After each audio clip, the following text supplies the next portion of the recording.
നമ്മുടെ Suzuki Baleno ഇതാണ് complaint ആയിട്ട് വന്നേക്കണം. അപ്പോൾ എന്താണെന്ന് വെച്ചിട്ടുണ്ടെങ്കിൽ നമ്മുടെ റണ്ണിങ്ങിൽ ഒരു ഓയിൽ കത്തണം മണം വരിക, അതുപോലെ തന്നെ വലിവ് കുറവ്, പിന്നെ ഓവർ ഹീറ്റ് ആവാം.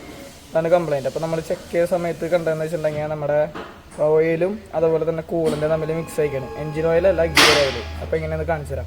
അവിടെ നമ്മുടെ ഈ റേഡിയേറ്റർ തുറന്ന് നോക്കുന്ന സമയത്ത് കണ്ടില്ലേ, ഓയിലും കൂളിൻ്റെ കൂടി മിക്സ് ആയിട്ട് ഉണ്ടാ.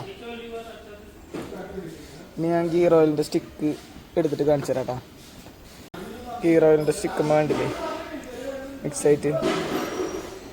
ഇപ്പം ഇതിന് സെപ്പറേറ്റ് വേറെ കൂളർ കാര്യങ്ങളൊന്നും കൊടുത്തിട്ടില്ല. നമ്മുടെ ഈ റേഡിയേറ്ററിൻ്റെ അടിവശത്തായിട്ട് റേഡിയേറ്ററിൻ്റെ ഉള്ളിൽ തന്നെയായിട്ടാണ് ഇതിൻ്റെ കൂളർ കൊടുത്തേക്കണത്. അപ്പോൾ ഞാൻ ഇത് അഴിച്ചിട്ട് ബാക്കി കാര്യങ്ങളൊക്കെ കാണിച്ചു തരാം കേട്ടോ. നമ്മൾ റേഡിയേറ്റർ കഴിച്ച് വെച്ചിട്ടുണ്ട് കേട്ടോ. അപ്പോൾ അത് ഇവിടെ ആയിട്ടായിരിക്കും ആ കൂളർ ഇരിക്കുന്നുണ്ടാവുക. എന്ന് വെച്ചിട്ടുണ്ടെങ്കിൽ ഒരു ചെറിയ കമ്പ് പോലൊരു സംഭവം നമ്മുടെ ഗിയർ ബോക്സിൽ നിന്ന് വരുന്ന ഓയിലിനെ ഇതിൻ്റെ ഉള്ളിൽ കൂടെ കയറ്റി ഇതിൻ്റെ ഉള്ളിൽ കൂടെ കടത്തി വീണ്ടും തിരിച്ച് റൊട്ടേഷൻ അടിച്ച് കൊണ്ടുപോകുക. തന്നെ പരിപാടി. അപ്പോൾ എന്തെങ്കിലും ദ്രവിച്ചിട്ടോ അങ്ങനെ എന്തെങ്കിലുമൊക്കെ ഡാമേജ് വന്നിട്ട് അത് പൊട്ടിയിട്ടുണ്ടാവും. അങ്ങനെയാണ് രണ്ടും കൂടി മിക്സ് ആവണത്. ഇത് കണ്ടില്ലേ, മിക്സായിട്ട് കണ്ടില്ലേ. ഞാൻ ഈ തെർമോസ്റ്റാറ്റ് ഹോസിൻ്റെ ഉള്ളിലത്തെ അവസ്ഥ കാണിച്ചു തരാം കേട്ടോ. ഹോസ് ഇതിൻ്റെ ഉള്ളിലുള്ള അവസ്ഥ കാണിച്ചു തരാം.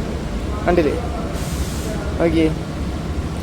ഇനി മൊത്തം പണിയുണ്ട്. എന്താ വെച്ചിട്ടുണ്ടെങ്കിൽ നമുക്ക് ഇതിൻ്റെ ഉള്ളിൽ കൂടെ നല്ല പ്രഷറിൽ എയറും അതുപോലെ തന്നെ വെള്ളം കൂടി മിക്സ് ചെയ്ത് കടത്തി വിടണം. കാരണം എഞ്ചിൻ്റെ ഉള്ളിൽ കുറേ ചാലുകളുണ്ട്, അറിയാലോ. അപ്പോൾ അതിൻ്റെ ഉള്ളിലൊക്കെ ഇതുപോലെ കട്ട പിടിച്ചിരിക്കുന്നുണ്ടാവും. അപ്പോൾ നമുക്കതൊക്കെ പുറത്തേക്ക് എടുക്കണം. പിന്നെ അതുപോലെ തന്നെ അത് കഴിഞ്ഞിട്ട് ഗിയർ ഓയിൽ ചോർത്തണം. പിന്നെ നമ്മുടെ ഫിൽറ്റർ മാറണം. കുറേ പരിപാടിയൊക്കെ ഉണ്ട്. അപ്പോൾ അങ്ങനെ തെർമോസ്റ്റാറ്റിൻ്റെ വാൽവ് അഴിച്ച് നോക്കിയപ്പോൾ ഉള്ള അവസ്ഥ കണ്ടാ. ഇത് കണ്ടില്ലേ, സ്റ്റക്കായിട്ട് ഇത് ഒടിഞ്ഞു പോയി. കണ്ടാ. ഇനിയിപ്പോൾ ഇതിട്ടിട്ട് വലിയ പ്രയോജനമൊന്നുമില്ല. അപ്പോൾ ഇത് നമുക്ക് മാറണം. ഓയിലായിട്ടായി വന്നുകൊണ്ടിരിക്കണേ, കണ്ടില്ലേ. അയ്യോ, ഇനി എൻ്റെ കട്ടിൻ്റെ നോക്കിയേ. അപ്പോൾ നമ്മുടെ ഫിൽറ്ററും കാര്യങ്ങളൊക്കെ നമ്മൾ അഴിച്ചു വെച്ചിട്ടുണ്ട് കേട്ടോ. കണ്ടില്ലേ, ഇതൊക്കെ നമുക്ക് മാറ്റാനുള്ളതാണ്. അപ്പോൾ അത്രേ ഉള്ളൂ. ഇനി ഫുള്ള് ക്ലീനിങ് പരിപാടികളിലേക്ക് കിടക്കാൻ പോവുക. അപ്പോൾ ഇതിലുണ്ടല്ലോ ശ്രദ്ധിക്കാന്ന് പറയാനായിട്ടൊന്നുമില്ല. കാരണം വണ്ടി ആകുമ്പോൾ സ്വാഭാവികമായിട്ട് ഉണ്ടാവണ സംഭവമാണ്. അത്രേ ഉള്ളൂ. പിന്നെന്ന് വെച്ചിട്ടുണ്ടെങ്കിൽ നമുക്ക് നോക്കാമെന്നുള്ള കേസ് എന്ന് വെച്ചാൽ നമ്മുടെ ഇടയ്ക്കിടയ്ക്ക് ഈ കൂളൻ്റെ ഓയിലൊക്കെ ചെക്ക് ചെയ്യാൻ പറയുന്നത് അതുകൊണ്ടാണ്. നമുക്ക് എന്തെങ്കിലും വ്യത്യാസം തോന്നി കഴിഞ്ഞിട്ടുണ്ടെങ്കിൽ വേഗം ഉടനടി ഏതെങ്കിലും ഷോപ്പിക്ക് പോയി ഏതെങ്കിലും ഗ്യാരേജിൽ പോയിട്ട് അന്വേഷിക്കുക എന്താണ് ഇത് ഇങ്ങനെയെന്നുള്ള രീതിയിൽ.